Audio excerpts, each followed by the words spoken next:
이번 주에는 성탄절이 있는 그런 주간입니다. 25일이 금요일입니다. 성탄절은 다른 말로 크리스마스라고 말하잖아요. 크리스마스는 그리스도를 예배한다는 그런 뜻이 있습니다. 크리스토스 미사라고 하는 그런 말에서 온 것인데, 그리스도를 미사하는, 예배하는 날이 바로 크리스마스입니다. 그래서 우리 모든 성도들은 이번 금요일 오전 11시에 이 자리에 모여서 아기 예수 오심을 우리가 예배할 수 있기를 바랍니다. 예배하시는 본질을, 크리스마스의 본질을 우리가 붙잡고 그 이후에 가족과 함께, 친구들과 함께 유익하고 즐거운 시간들을 보낼 수 있기를 바랍니다. 예수님이 먼저이고 예수님을 예배하는 날이 성탄절, 크리스마스라는 것을 우리가 기억해야 합니다. 요즘 이단들은 성탄절이 언제 12월 25일이냐고 그렇게 공격을 하면서 기존 교회들이 성탄절을 잘못 지킨다고 이야기하고 있습니다. 예수님이 12월 25일 날 탄생했는지 정확한 기록은 어디에도 남아있지 않습니다. 그래서 우리는 사실 예수님의 성탄일이 언제인지 알 수가 없습니다. 그러나 우리 교회, 초대교회 성도들이, 신앙의 선배들이 처음 신앙에 가장 관심을 가졌던 날은 예수님의 부활절입니다. 예수님의 부활절이 언제냐? 예수님의 부활을 믿고 예수님의 부활을 붙잡는 그런 신앙이었습니다. 근데 오랫동안 예수님이 이제 곧 오신다고 그러다가 안 오니까 300년, 약 300년, 이제 330 몇 년쯤 돼. 303세기에 우리가 예수님의 부활절만 지킬 것이 아니라 예수님의 성탄절도 지키면 좋지 않겠냐. 그런 마음을 모아서 예수님의 탄생일, 정확한 기록은 없지만 우리가 12월 25일을 예수님의 성탄일로 지키자. 그래가지고 3세기의 신앙의 선배들로부터 지켜오는 날이 오늘까지 전통이 되어서 12월 25일이 된 것입니다. 그러니까 혹시 날짜가 맞는지 틀리는지는 우리는 알 수 없지만 중요한 것은 예수님이 이 땅에 역사적인 인물로 태어나셨고 그 다음에 우리를 위해서 살아가셨고 우리에게 여러 가지 귀한 일들을 감당해 주셨기 때문에 예수님의 성탄일을 맞냐 안 맞냐 그거 따지는 것보다 더 중요한 것은 예수님이 왜 이 땅에 오셨는지, 이 땅에 오셔서 어떤 일을 하셨는지, 예수님을 믿는 것은 어떤 것인지를, 그 의미를 바로 아는 것이 더욱 중요한 줄로 압니다. 여러분, 북한에 부모님들을 두고 오신 분들, 또 이제 이산가족이 되어서 흩어지신 분들이 부모님들이 돌아가셨는지 안 돌아가셨는지 알 수가 없어요. 돌아가신 것 같기도 하고 안 돌아가신 것 같기도 하고. 그런데 언제 돌아가셨어도 언제 돌아갔는지 모르잖아요. 그런데 조상들은 아버지가, 어머니가 너무 귀하기 때문에 날짜는 모르지만 그래도 이날로 우리가 제삿날로 정해서 지키자. 그래서 지키는 가정들이 있습니다. 그러니까 날짜가 맞냐 안 맞냐, 그래서 이게 옳으냐 그러냐, 그거보다 더 중요한 것은 우리의 부모님들을 내가 진심으로 생각하고 기념하는 날로 지키는 것이 중요한 것이죠.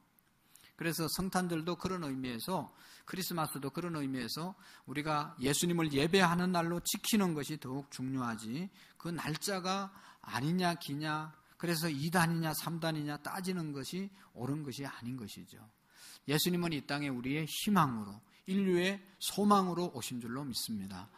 여러분, 예수님이 오시고 난 다음에 역사가 바뀐 거 아시죠? 예수님 오시기 이전에 BC라고 얘기하고 그것을 기원전이라고 얘기하고 예수님이 태어나심을 기점으로 해서 AD, 예수님 오신 이후 기원 후라고 말하고 인류의 역사를 새롭게 써갔던 것을 볼 수가 있습니다. 예수님은 역사의 심판자이시고 역사의 중심이시고 예수님은 우리 인류의 희망이 되신 분이십니다. 그래서 이 인류의 역사가 변했을 뿐만 아니라 개인의 역사도 예수님을 영접한 사람의 역사와 예수님을 영접하지 않고 살아가는 사람의 역사는 다른 것이죠. 오늘 우리만 보더라도 제가 예수님을 만나지 않았을 때의 삶과 예수님 만나고 난 다음의 삶이 확연히 달라진 것을 볼 수가 있습니다. 우리나라도 1884년 이후에 선교사들이 복음을 전해주고 그래서 교회가 세워지고 예수 그리스도의 정신과 예수 그리스도를 믿는 믿음이 없을 때는 인도 다음에 못 사는 그런 나라였다고 말하지 않습니까? 그래서 미국의 선교사들이 가장 불쌍한 민족을 찾다가 이 조선을 발견하고 이곳에 선교사들이 파송되어 온 겁니다. 그 정도로 어려웠지만 복음이 예수님이 들어오고 예수님을 영접하고 난 다음에는 지금 세계적으로 우리나라가 경제적으로 12, 3위권에 들어있는 것을 우리가 다 알고 있습니다. 개인이나 민족이나 역사나 예수님을 영접한 이후에 또 영접 이전의 삶이 확연히 다른 것을 볼 수가 있습니다. 그래서 우리가 이 성탄, 예수님의 오심이 얼마나 귀중하다는 사실을 다시 한번 깨닫게 되는 것이죠. 오늘 성경에 보면 이사야 선지자가 예수님이 탄생하기 700년 전에 예수님이 이 땅에 오셔서 이런 모습으로 이렇게 살다 가실 것을 이사야 선지자는 수없이 예언을 했습니다. 그 예언대로 그대로 다 이루어진 것이거든요.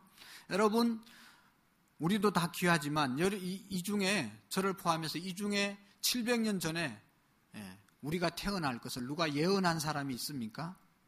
아무도 없습니다. 우리가 언제 태어날지, 우리가 이 땅에 태어나서 뭐 어떤 일을 하고 갈지 우리를 위해서 예언한 사람은 아무도 없습니다. 그러나 예수 그리스도는 하나님의 아들로서 우리의 인류의 메시아 구원자이시기 때문에 선지자들을 통해서 이런 분이 이 땅에 오셔서 우리를 구원해 주실 것이라고 하는 이사야뿐만 아니라 다른 여러 선지자들도 수백 년 전에 예수님의 오실 것을 예언하시고 그 예언의 성취로 이 땅에 예수님이 탄생하셨다는 것을 믿으시기를 바랍니다. 그러니까 예수님은 분명히 역사적인 인물이고 이 땅에 사시다가 우리의 죄를 위해서 십자가에 죽으시고 부활하시고 성천하시고 다시 오실 분이라는 것을 우리가 믿으시기를 바랍니다. 예수님이 오늘 성경에 보면 그래서 이사야가 왜 오셨는가, 예수님이 오셔서 어떤 일을 하셨는가 하는 것을 말씀해 주고 있습니다. 그 첫 번째로는 예수님은 이 땅에 약한 자들, 미천한 자들을 위해서 오셨고 그분들과 함께 생활하시고 그분들을 구원해 주신 것을 볼 수가 있습니다. 예수님이 어느 나라에 탄생하셨습니까? 이스라엘의 유대 땅 베들레헴의 말 구유에 이제 마구간에서 태어나셔서 말 구유라고 하는 것은 말 밥통인 거 아시죠? 그러니까 마구간에서 예수님이 태어나시고 냄새나는 그곳에서 태어나시고 유대 땅은 이스라엘 나라는 우리가 알지만 가장 열악한 나라입니다. 우리나라도 이제 너무 작은 나라이지만 또 남북으로 갈려 있는 것처럼 이스라엘도 작은 땅, 사막의 땅이지만 그것도 남북이 갈려져 있는 그런 상태이고 주변의 모든 국가들이 다 강대국들이 포진해 있는 나라가 바로 이스라엘 나라 아닙니까? 가장 어렵고 비참한 나라가 이스라엘입니다. 그 땅에 예수님이 오시고 예수님은 여관에서 뭐 호텔에서 또한 어떤 좋은 궁궐에서 태어난 것이 아니라 그런 장소가 없어서 마구간에서 태어났다. 냄새나는 그곳에서 태어났다. 그래서 누우신 곳은 말구이다. 그것은 가장 비천한 자로 가장 연약한 자로 가장 가난한 모습으로 이 땅에 오신 것입니다. 그 이유는 가난한 자들에게 함께 하시고 비참한 자들과 함께 하시고 그들을 도와주시기 위해서 이 땅에 오셨다는 것입니다. 여러분, 우리 사람들은 어떻습니까? 좋아하는 곳이 어디입니까? 강한 자를 좋아하고 돈 많은 자를 좋아하고 권력 있는 자를 좋아하고 있는 자의 편에 서고 그들을 어떻게 이용해서 그들과 함께 하는 것을 좋아합니다. 그러나 예수 그리스도는 정반대의 삶을 사셨습니다. 이 땅에 오셔서 낮고 천한 곳에 임하시고 배우지 못한 사람들, 소외된 사람들, 병든 사람들, 멸시받고 천대받는 사람의 이웃과 친구가 되신 분이 예수 그리스도입니다.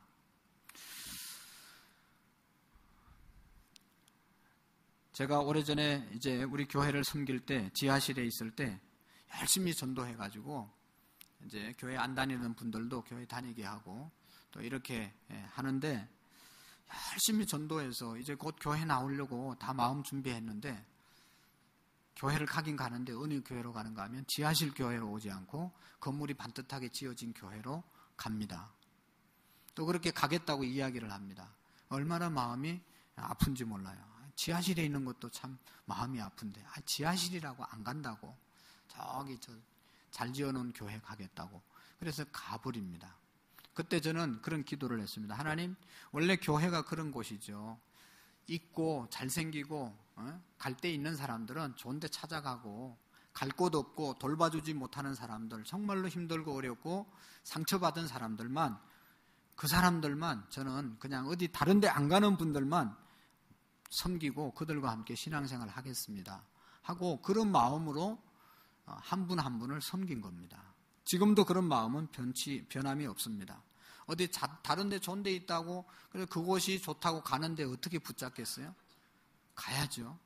교회는 정말로 힘들고 어렵고 갈 데 없는 분들 계속 상담하면 상담자가 목회자가 완전히 지칠 정도로 힘들게 만드는 분들과 함께 씨름하면서 가는 곳이 바로 교회이고 또 예수님이 이 땅에 오신 이유인 것입니다.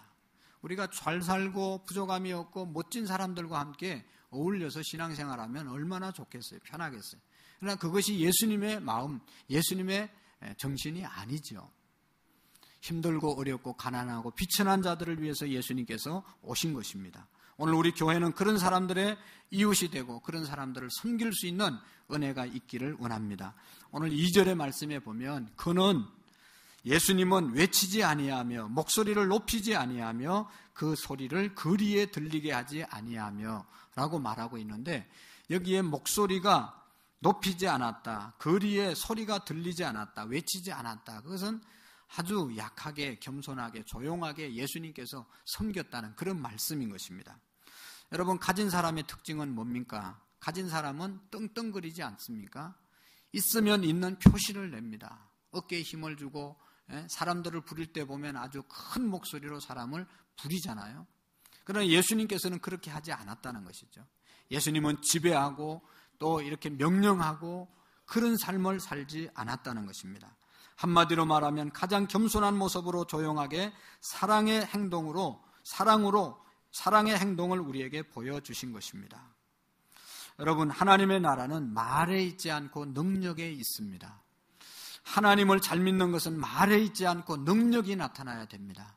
오늘 우리 교회가 우리 신앙생활 잘하는 것이 말 잘하는 것이 아니라 어떤 세상적으로 잘 나가는 것이 아니라 하나님을 믿는 능력이 나타나야 되잖아요. 여러분 그 능력이 어떻게 해서 나타납니까? 하나님의 능력은 우리가 사랑할 때, 섬길 때 나타나게 되는 것입니다.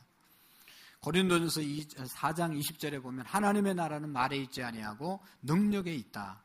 하나님의 능력은 어디에 나타나는가 하면 말에서 나타나는 것이 아니라 우리가 사랑의 실천을 통해서 하나님의 능력이 나타나게 되는 것입니다. 여러분 영혼이 어떻게 돌아오고 구원받는 사람이 어떻게 생겨지겠습니까? 우리가 가서 말을 잘해서 막 설교를 잘해서 그 사람이 예수 믿고 돌아오겠습니까? 그것보다 더 중요한 능력은 내가 정말로 우리 모두가 겸손한 모습으로 섬김의 삶을 살고 사랑의 실천을 통해서 영혼이 돌아오게 되는 것입니다.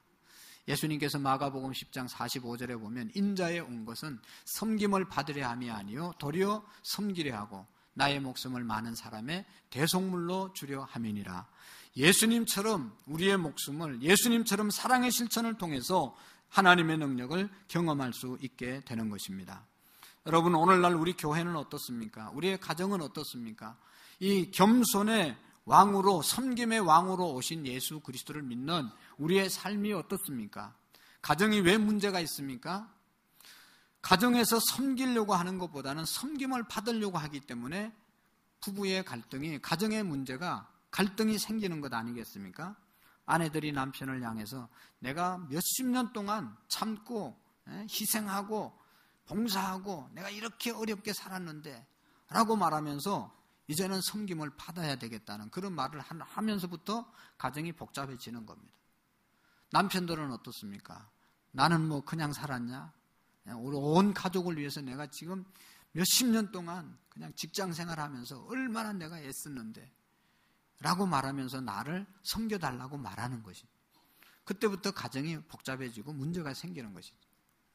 교회도 마찬가지죠. 여러분 예수님처럼 우리가 섬기는 삶을 살아야 되는데 교회 열심히 섬기다가 이제는 어떻습니까? 내가 이 교회에서 얼마만큼 일했는데 내가 이 교회를 위해서 어떻게 지내왔는데 그러면서 나를 안 알아준다고 섬겨주지 않는다고 하는 마음이 생기는 것부터 시험에 들게 되고 그때부터 주님을 사랑하는 열정과 믿음이 사라지게 되는 것입니다.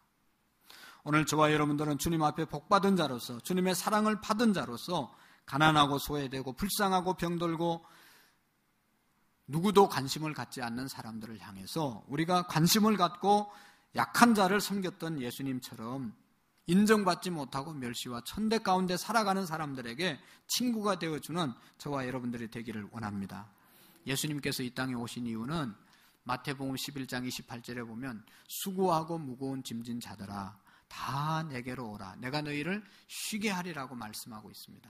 예수님이 이 땅에 오신 것은 수고하고 무거운 짐진 자들을 그 모든 수고하고 무거운 짐을 내려놓게 하기 위해서 이 땅에 오신 것입니다. 제가 목회하면서 보니까 저분은 참 건강하기도 하고 돈도 있고 자녀들도 다 성장하고 뭐 부족함이 없겠다. 너무너무 행복하겠다. 너무너무 편안하겠다. 그렇게 생각되어지는 사람도 상담해 보면 무거운 짐이 있더라고요. 아니 부족할 게 뭐가 있어요? 건강하지, 돈 있지, 집 있지, 좋은 차 타지, 좋은 옷 입지. 부족함이 없어요. 아무리 봐도. 그래도 가까이 들어가서 보면 인생의 무거운 짐을 지고 끙끙대며 살아가는 사람들이 허다합니다. 부부관계도 보면 정말로 배울 만큼 배우고 좋은 직장 사업하면서 알콩달콩 사는 것 같은데 들여다보면 그냥 무거운 짐 지고 서로 갈등하는 그런 모습들을 볼 수가 있습니다. 소녀 가장뿐만 아니라 많은 사람들이 대부분의 사람들이 말은 안 하지만 인생의 무거운 짐을 지고 살아가고 있습니다. 여러분 저는 어떨 것 같아요? 너무너무 행복해 보이지 않습니까? 뭐 걱정할 게 뭐가 있어요? 아들, 딸 다 잘 성장하고 아무 걱정이 없잖아요. 걱정이 없지만 무거운 짐은 있습니다. 무거운 짐들이 많이 있잖아요. 여기 지금 말은 안 해도 다 힘든 거예요. 목회자의 마음은 힘든 성도들의 모습을 보면 같이 힘들어지는 겁니다. 성도들의 짐이 다 또 목회자의 짐이 되는 거예요. 그래서 예수님께 날마다 나와서 엎드려서 무거운 짐을 하나님께 예수님께 내려놓지 않으면 살 수가 없는 겁니다. 예수님이 이 땅에 오신 이유는 무거운 짐을 지고 살아가는 분이 한 분도 없기 때문에 다 무거운 짐을 지고 살아가기 때문에 그 모든 무거운 짐을 예수님께 가져오고 내려놓으라고 십자가 밑에 내려놓으라고 이 땅에 오신 것입니다. 이 성탄의 계절에 여러분 무거운 짐들을 주님 앞에 내려놓는 시간이 될 수 있기를 바랍니다. 두 번째로 예수님께서 이 땅에 오신 것은 오늘 성경에 보면 우리를 끝까지 사랑하시고 포기하지 않는 사랑으로 우리를 돌보아 주시는 것입니다. 오늘 3절의 말씀에 보시면 상한 갈대를 꺾지 아니하시고 꺼져가는 등불을 끄지 아니하시고 진실로 정의를 시행할 것이며 라고 말씀하고 있습니다.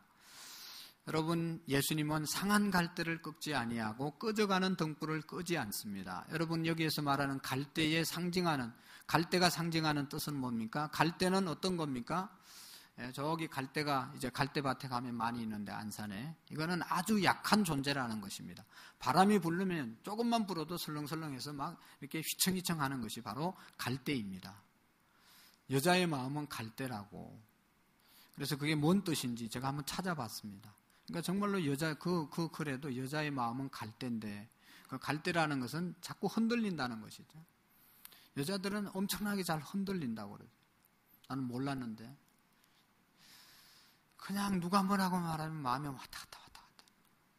제가 감정을 들으면서 느낀 것은 저분은 참 우리 교회에 그냥 평생 있을 사람 같이 신앙생활하고 기도도 하고 그래서 이렇게 믿고 지냈는데 어느 날 간증하는 거 보면 날마다 마음이 요동쳐가지고 언제 이 교회에 떠나냐 이 생각하고 살았다는 거예요.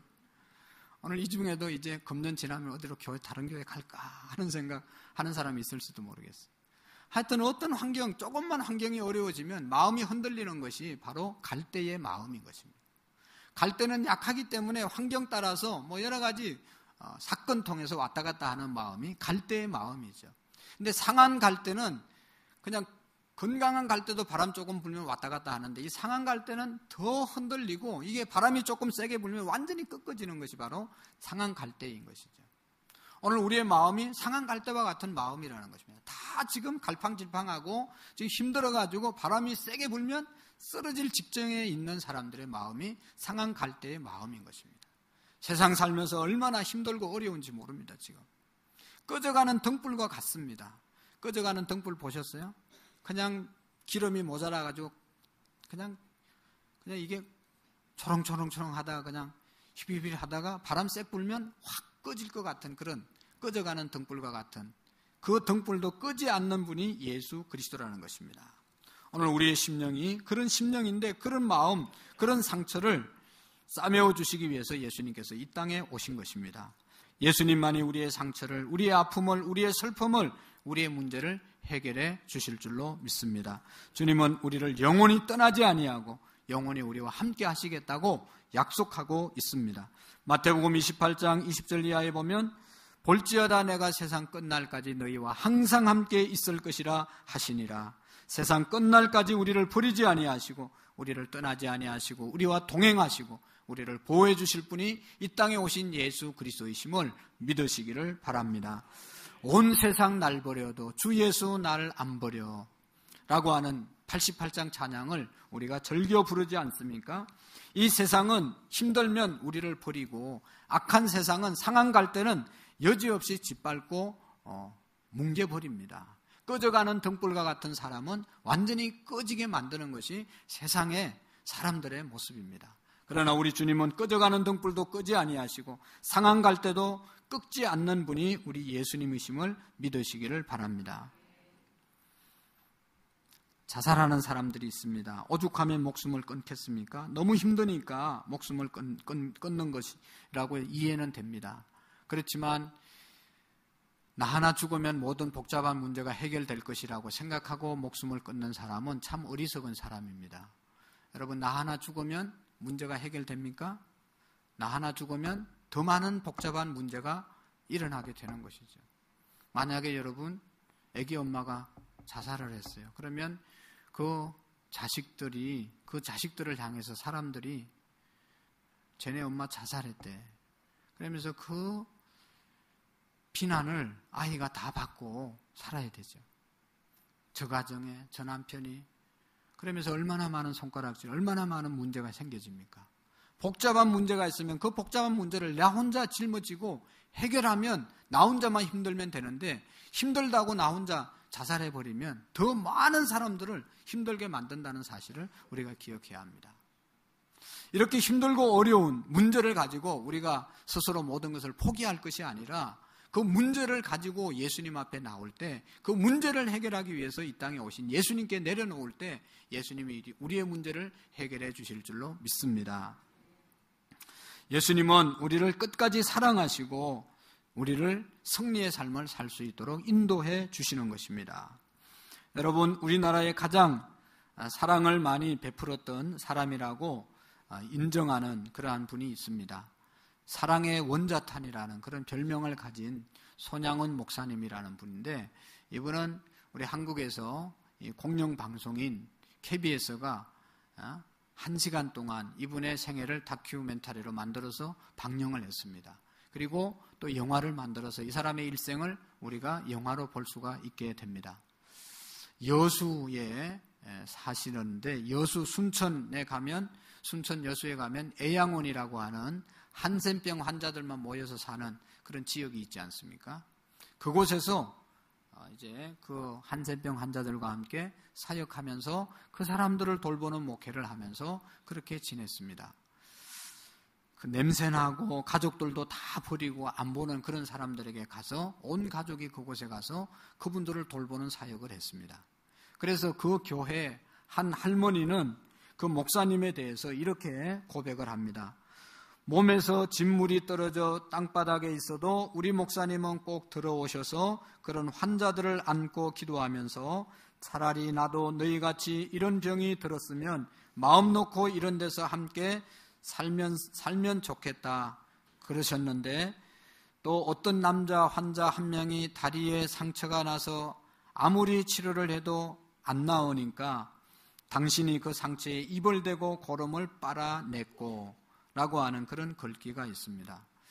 한센병이 계속 진물이 나니까 낫지 않아서 그냥 닦아도 안 되니까 그냥 입으로 빨아서 그 고름을 이렇게 제거해 준 그런 일도 하게 되었다는 것이죠. 보는 사람들이 다 감동을 받고 은혜를 받았습니다. 또 더 중요한 그런 사건이 있는데, 이분이 1948년도 여수 순천 공산군 반란 사건 때 공산당들이 이 목사님을 잡으러 왔는데 안 계셔가지고 그의 두 아들, 동인이 동신이라고 하는 아들을 데려가서 총살을 시켰잖아요. 반란이 진압되고 난 다음에 그 범인이 붙잡혔습니다. 그래서 재판을 했는데 1심에서 사형을 언도받았습니다. 그 당시에는 1심에서 사형이면 바로 사형을 시키는 그런 시대였습니다. 전쟁통이었기 때문에. 그런데 그 사실을 알고 이 목사님이 감옥에 있으면서 자기 딸 동희라고 하는 그러한 딸이 중학생이었는데 자기 딸을 판사에게 보내서 그 우리 아들을 죽인, 우리 오빠를 죽인 사람을 사형시키지 말고 석방을 시켜서 우리 집에 보내면 양아들로 삼겠습니다 라고 하는 이야기를 하라고 그랬습니다. 그러니까 이 중학생 딸이 이해를 할 수가 없는 것이죠. 어때 우리 두 오빠를 죽인 사람을 다시 우리 집에 데려와가지고 내가 오빠라고 부를 수 있겠냐. 안 된다고 아버지께 항의를 했지만 아버지께서는 그렇게 이야기했다고 합니다. 우리가 전도하지 않냐, 전도.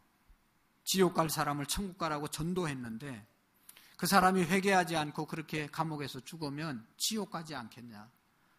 일부러도 전도하는데 그 사람 우리 가정에 데려와서 그렇게 하면 예수 믿고 구원받는 전도의 생활이 삶이 되지 않겠냐. 그렇게 말하고 더 중요한 것은 이제 양아들로 삼게 된다는 거예요. 삼았다는 것이죠. 그래서 이 아들을 이제 전도했을 뿐만 아니라 내가 이미 용서했지만 진정한 용서는 그냥 그렇게 사형을 안 시킬 뿐만 아니라 우리 아들로 삼아야 되겠다. 그래서 양자로 삼게 되었습니다. 공산당에 의해서 손양을 목사님이 순교당할 때 그때 그 양아들 안재선 씨가 상주가 되어서 장례식을 치르면서 대성통곡하며 울면서 이렇게 이야기했다고 합니다. 죽을 나를 살려놓고 왜 아버지가 가셨는가? 아버지께서 나를 살려주고 아버지는 먼저 가셨습니까? 그러면서 애통하면서 눈물을 흘렸다고 합니다. 그 이후에 손양을 목사님의 대를 이어서 목사가 되고 또 그 아들도 안경선 씨라고 다 주의 종이 되는 그러한 은혜를 입게 된 것입니다. 손양원 목사님이 예수님의 끝까지 사랑하는 꺼져가는 등불도 끄지 아니하시고 상한 갈 때도 끄지 않는 그 예수님의 사랑을 경험하고 난 다음에 또 그 사랑을 자기 아들을 죽인 그 원수 같은 사람에게 베풀어서 양아들로 삼는 그러한 결과를 가져오게 된 것이죠. 그리고 오늘 마지막에 보면 우리 예수님께서는 바로 세워주시는 예수님이십니다. 약한 자를 돌봐주시고 끝까지 우리를 사랑하실 뿐만 아니라 우리의 모든 잘못을 바로 세워주시는 분이 예수님이심을 믿으시기를 바랍니다. 우리 주님은 사랑인 동시에 공의의 주님이십니다. 잘못된 것을 바로 세워주시는 분이십니다. 오늘 4절의 말씀에 보면 그는 쇠하지 아니하며 낙담하지 아니하며 세상의 정의를 세우기를 이르리니 섬들이 그 교훈을 앙망하리라 말씀하고 있습니다. 세상의 정의를 세우신 분, 사랑을 세우실 뿐만 아니라 정의를 세우신 분이 우리 예수님이십니다. 그런 거로 오늘 저와 여러분들은 예수님을 믿고 난 다음에 바르게 되어져야 됩니다. 예수님 믿고 난 다음에 삶이 바르게 되어져야 합니다. 그것을 신학적인 용어로 성화되어 가야 된다는 것입니다. 오늘 우리가 구원에 이르기 위해서는 예수님의 부르심, 그 가운데 회개, 그 다음에 하나님이 계속 이끌어주신 견인이 있고 난 다음에 마지막에는 성화된 삶을 살 때 하나님 나라에 온전히 이르게 되는 것입니다. 오늘 우리가 성화의 삶을 살아가야 되는 것이죠. 오늘 세례 받는 분들이 계시고 또 우리 모두는 다 세례를 받았는데 세례의 뜻이 뭡니까? 다시 태어난다는 말이 아닙니까? 옛날은 예수님 믿기 전의 삶은 완전히 죽고 예수님과 함께 다시 태어나서 예수님의 말씀대로 살아가는 것이 바로 세례받은 자의 삶인 줄로 믿습니다. 이 성화의 삶은 내 개인만 성화되는 것이 아니라 내가 성화된 삶을 살아갈 때 내가 속한 공동체, 우리 교회가 성화되어지고 우리 교회가 이 땅 가운데 있음으로 말미암아 우리 교회 주변이 성화되어지는 그러한 역사가 있게 되는 것이죠. 예수님께서 이 땅에 복음을 전파했습니다. 첫 번째 복음을 전파한 내용이 회개하라, 천국이 가까웠다. 회개할 사람, 하나님 나라에 들어갈 사람은 회개하고 복음을 믿으라고 외쳤던 것입니다. 여러분, 그 당시에 그 말을 들었던 사람들이 누군가 하면 종교 지도자들입니다. 요즘 말로 말하면 교회 오래 다닌 사람들입니다. 그 사람들에게 누구도 회개하라고 말할 수가 없습니다. 종교 지도자들, 최고의 권력을 다 가진 사람들인데 감히 그 사람들을 향해서 회개하라고 외칠 수가 없습니다. 근데 예수님께서는 마태복음 23장의 말씀에 보면 그들의 삶을 지적하기를 회칠한 무덤과 같다고 이야기했습니다. 여러분, 무덤에 회를 이렇게 하얀 햇가루를 발라 놓았습니다. 무덤이 너무 아름답게 보이도록 그렇게 단장한 겁니다. 그러나 그 무덤 속에는 뭐가 있습니까? 사람의 시신이 썩어서 냄새나고 온갖 벌레가 덕질거리는 곳이 바로 회칠한 무덤인 것입니다. 당시의 종교 지도자들의 삶의 모습이 겉으로는 이렇게 예복을 입고 경건하게 보이고 예식을 집도하는 그런 삶을 살지만, 그런 일을 하지만 그들의 마음은 탐욕과 시기와 질투와 부패와 온갖 더러운 것들이 그의 마음속에 있었다는 것이죠. 그런 마음을 회개하지 않고는 하나님 나라에 이룰 수 없다고 그들을 책망하셨던 것을 볼 수가 있습니다. 오늘 우리가 예수 그리스도의 탄생을 맞이하면서 우리의 잘못된 마음들을 하나님 앞에 회개하고 바로 세워지는 그런 시간들을 우리가 가질 수 있기를 원합니다. 그 당시의 사람들이 예수님의 말씀을 듣고 회개했으면 얼마나 좋았겠어요. 그러나 예수님의 말씀을 듣고 어떻게 했습니까? 예수님을 십자가에 못 박아 버리고 그들은 회개하지 않았습니다. 이것이 그들의 비극이었습니다.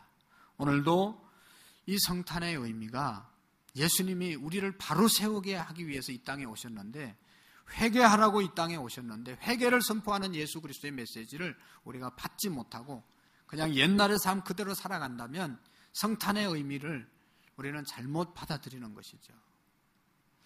전에는 너희들이 어둠이었더니 어두움 가운데 행하더니 이제는 빛이라, 빛 가운데 행하라. 빛의 열매는 아름다움과 선함과 착함과 진실함에 있다고 말하고 있습니다.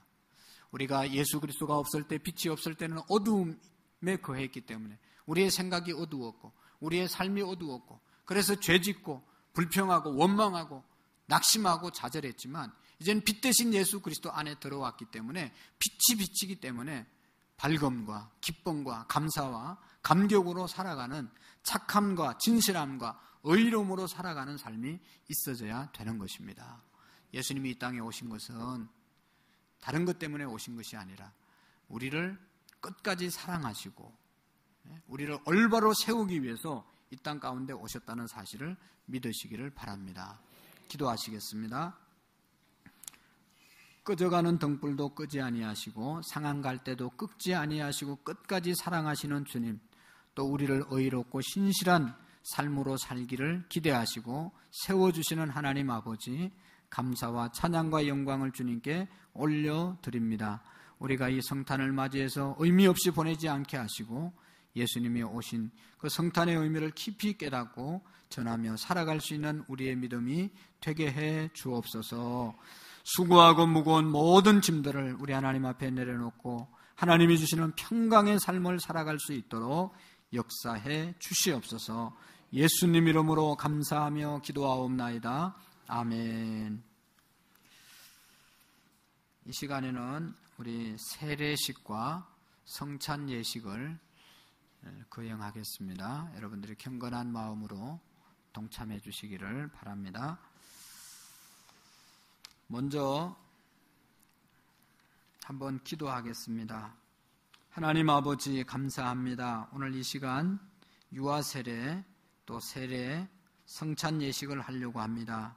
하나님 은혜 주시고 성령으로 이 자리에 임재해 주셔서 세례를 받을 때 또 주님의 몸인 떡과 주님의 피인 잔을 마실 때 성령님 역사해 주셔서 주님의 은혜를 깨닫는 시간 되게 하시고 주님의 희생을 생각하며 회개하며 감사하며 성찬에 임할 수 있도록 우리 모두에게 은총을 베풀어 주옵소서.